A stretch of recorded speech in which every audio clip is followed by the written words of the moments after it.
اس دیش کے ان لوگوں کو میں اپیل کر رہا ہوں ہاتھ جوڑ کر کہ اگر آپ کو بھارت سے محبت ہے تو سمجھیے ہماری بات کو. یہ دیش ہندو راشٹر کے راستے پر جا رہا ہے. اگر یہ دیش کسی ایک مذہب کا ہو جائے گا تو میجورٹی کمیونٹی کے لیے ٹھیک نہیں ہے. یہ دکھائیے اپنا اصلی چہرہ جو دل میں چھپی ہے، اس کو زبان پر لائیے، اس کو اپنے آنکھوں میں مت چھپائیے. ہم دیکھنا چاہ رہے ہیں، آپ بتائیے نا، بولیے آپ. ہم کو کوئی فرق نہیں پڑتا، اور میں تو یوزڈ ہو چکا ہوں، میری چمڑی بہت موٹی ہو چکی ہے. میں تو یہ کہہ رہا ہوں کہ اگر آپ کا بس چلے تو جان لے لیجیے ہماری، مگر آپ ہماری زبان کو نہیں روک سکتے. جب تک ہم سمویدھان کے دائرے میں بولتے رہیں گے اور بولتے آئے ہیں تو اس میں غلطی کیا ہے؟ میں کسی کو خوش کرنے کے لیے تو نہیں بول سکتا نا. اگر آپ یہ چاہ رہے ہیں کہ جو لوگ بی جے پی RSS کی زبان میں بات کر رہے ہیں وہ یقیناً ان کی تعریف کی جاتی ہے، کیونکہ میں ان کی زبان میں نہیں بات کرتا ہوں. میں ان سے جمہوری طریقے سے ان کی مخالفت کرتا ہوں. اور میرا ماننا یہ ہے کہ اس ججمنٹ کے بعد میں پھر سے کہہ رہا ہوں، اس دیش کے ان لوگوں کو میں اپیل کر رہا ہوں ہاتھ جوڑ کر کہ اگر آپ کو بھارت سے محبت ہے تو سمجھیے ہماری بات کو. یہ دیش ہندو راشٹر کے راستے پر جا رہا ہے. اگر یہ دیش کسی ایک مذہب کا ہو جائے گا تو میجورٹی کمیونٹی کے لیے ٹھیک نہیں ہے. یہ میں بار بار اس بات کو دہرا رہا ہوں.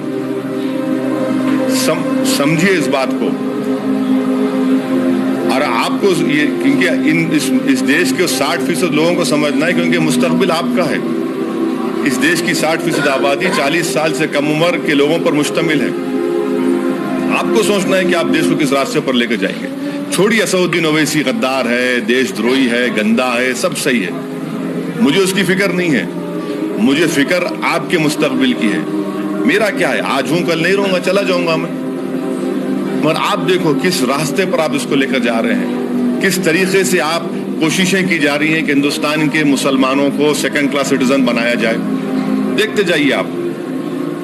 پولیٹیکل ڈس امپاورمنٹ ہو رہا ہے، اس کا کوئی انکار نہیں کر سکتا. آپ NRC لائیں گے، سٹیزن امینڈمنٹ بل لے کر آئیں گے، کیا پیغام دے رہے ہیں؟ اور افسوس مجھے اس بات کا ہے کہ جتنے سیکولر پارٹیاں ہیں ان کی زبانیں بند ہیں.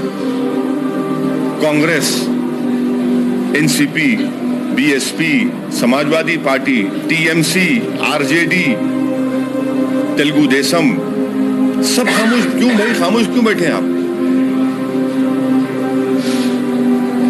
یہ خاموشی توڑنا پڑے گا نا آپ کو. یہ خاموشی نہیں توڑ رہے آپ. آپ بھی مانتے ہیں، آپ بھی مان چکے ہیں، آپ کا بھی ایجنڈا میجورٹیرین ایجنڈا ہے.